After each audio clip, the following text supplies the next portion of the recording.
It is 4:15 on a rainy Thursday afternoon. The office floor around you is buzzing with a soft, erratic hum of mechanical keyboards, distant coffee machine steam, and the muffled rhythm of fluorescent light bulbs. Joe, you are staring at your monitor, where a slick blue progress bar flashes three words: Upload complete. You finished the quarterly data reconciliation 2 full days ahead of schedule.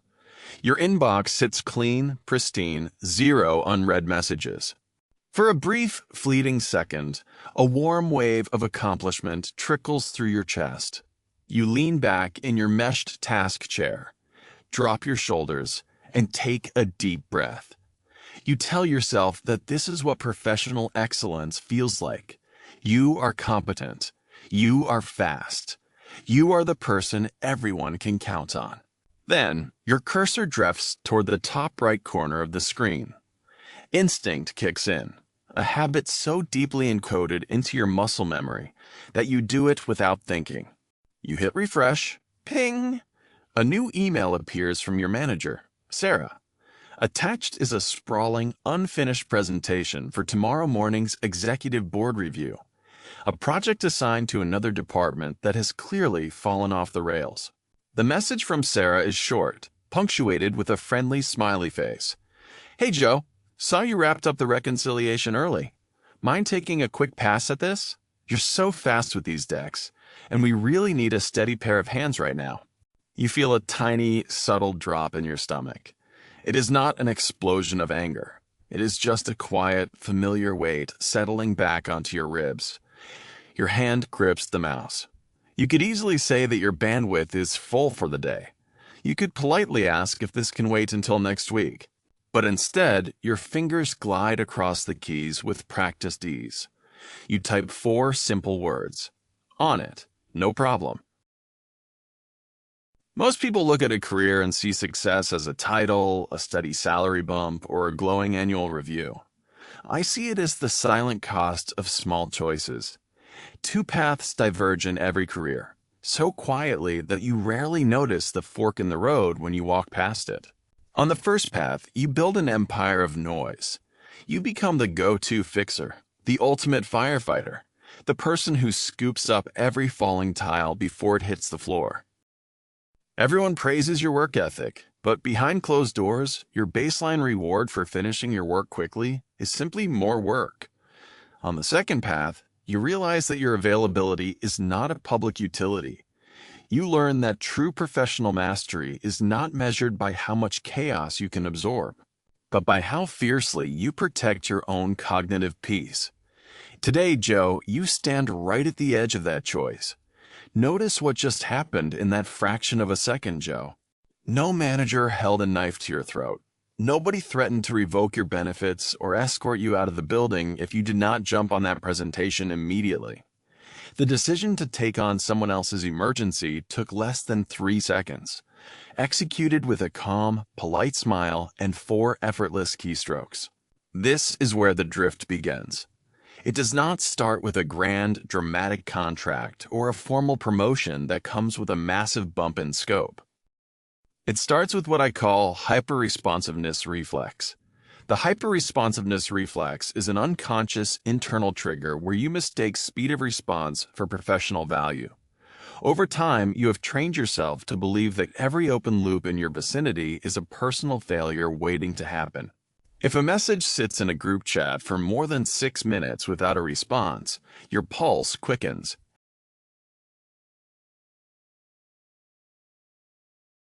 If a project stalls in another department, your brain automatically starts mapping out the solution before anyone even asks for your input.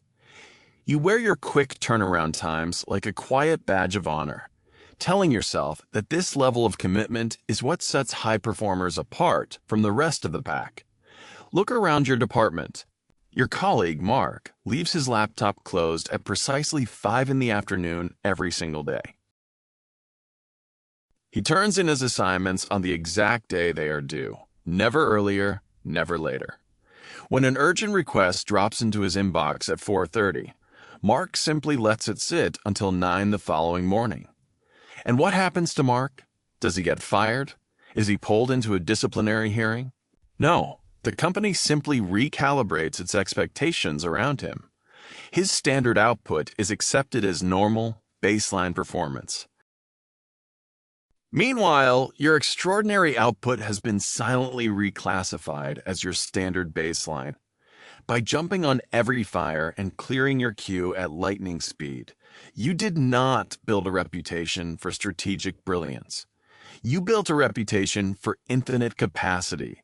You taught your leadership team that your bandwidth is elastic, that no matter how much weight they drop onto your shoulders, you will simply bend a little lower, work a little faster, and absorb the impact without making a sound. Every time you hit send on a late afternoon task that belonged to someone else, you are making a tiny, invisible deposit into a system that does not record your interest. You believe you are building credit for a future promotion or a bigger bonus, but in reality, you are training the organization to view your extra labor as a free, expected service. You are rewarding your own efficiency with punishment, turning your personal speed into your daily sentence. The danger of this cycle is that it operates entirely without drama. There is no single moment of collapse, no loud blowout with your boss, no dramatic breakdown in the middle of a staff meeting. Instead, the toll settles over your life like a thin layer of dust accumulating so slowly that you barely notice. You are breathing it in every single day. This slow accumulation brings you face to face with the second invisible force, the competence tax. The competence tax is the unwritten penalty levied exclusively against the most capable people in an organization. It is the structural reality where high performers are systematically rewarded with extra work, tighter deadlines, and messier fires, while low performers are shielded by their own inefficiency. Because you execute flawlessly, complex projects naturally gravitate toward your desk. But because total headcounts and department budgets remain fixed, your salary stays unchanged while your operational load expands by 30, 40, or 50%. Think about what happens to your mental space, Joe, when every extra drop of efficiency you create is immediately confiscated by the system.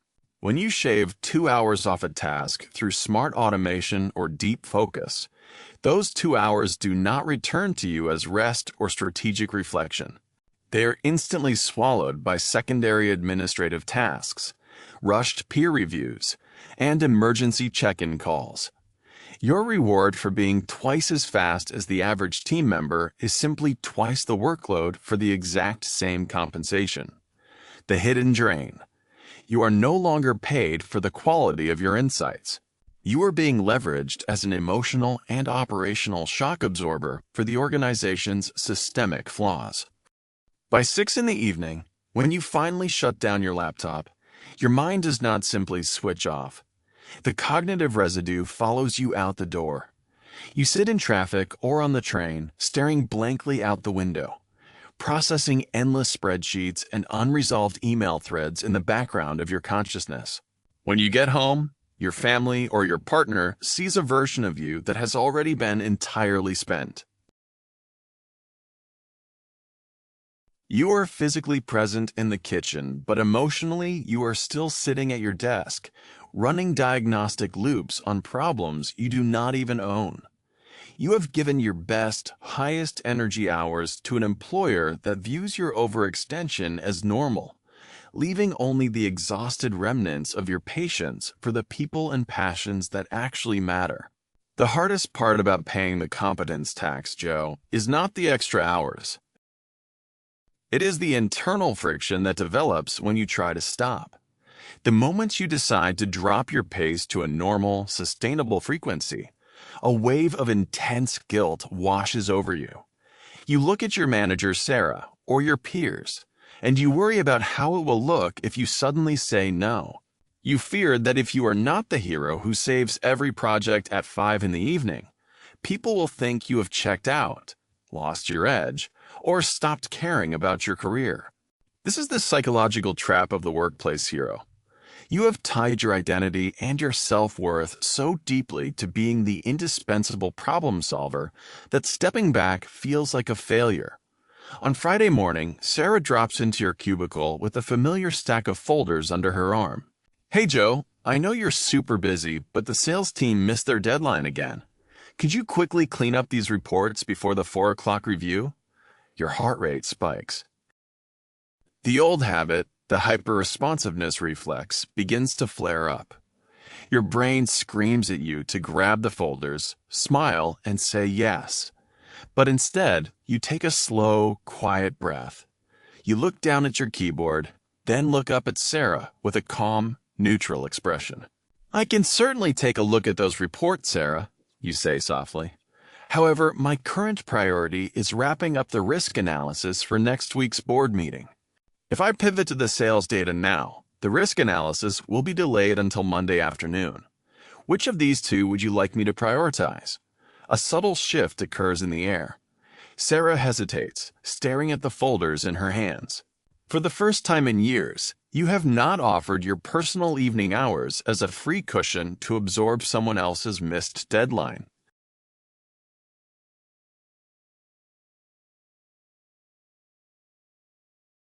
You have laid out the operational trade-offs clearly, forcing management to take ownership of their own planning instead of relying on your silent sacrifice. The reality of boundaries.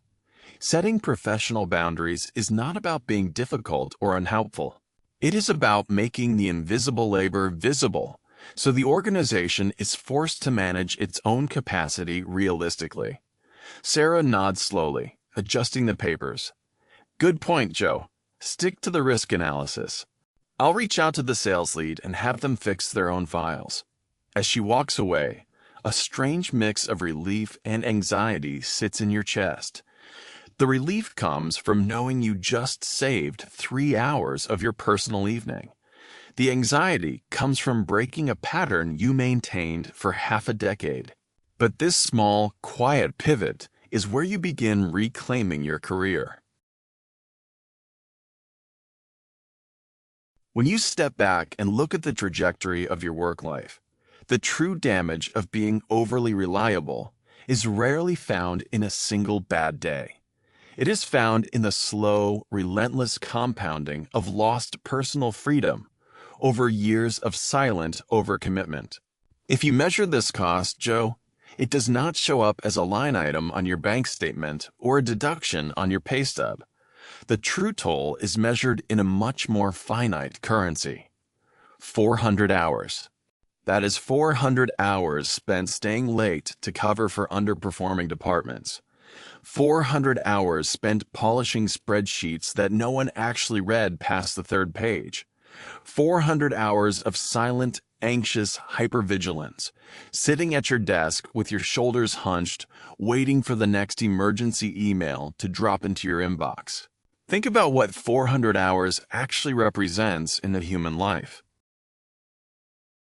It is the equivalent of 10 full 40-hour work weeks. 10 weeks of pure, uninterrupted life energy surrendered to an organization that treats your extraordinary effort as a basic expectation.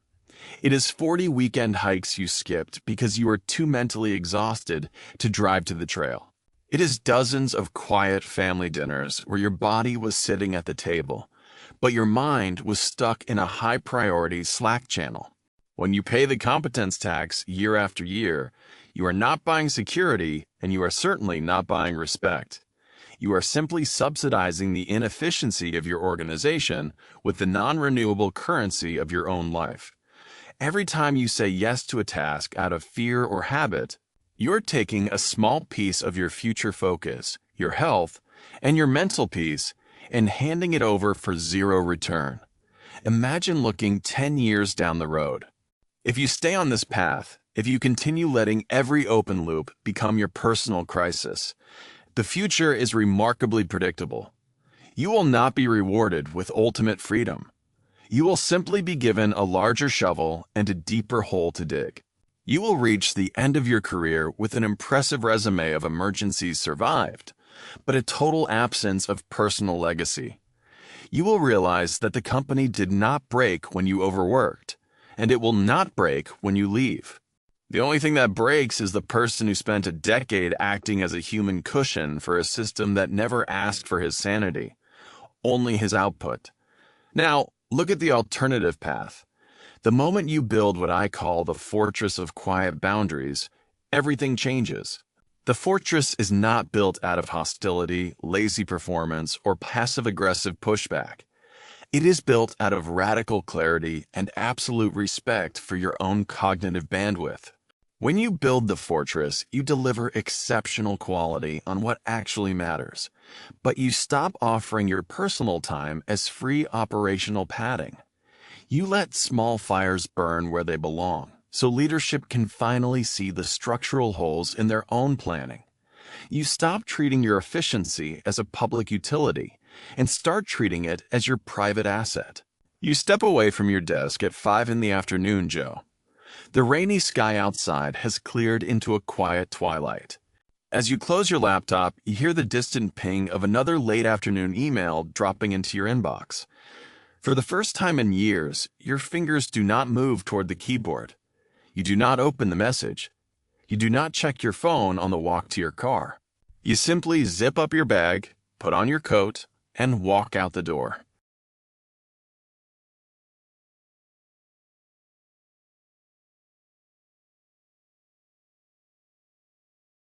You leave the office's noise behind you, stepping into the cool evening air with a clean mind, a clear conscience, and 400 hours of your life fully reclaimed. Philosophical closing thought. Most people believe that success in the corporate world is about proving how much weight you can carry. But true wisdom lies in knowing exactly when to put the heavy load down, because the most expensive thing you can ever buy with your time is someone else's lack of planning.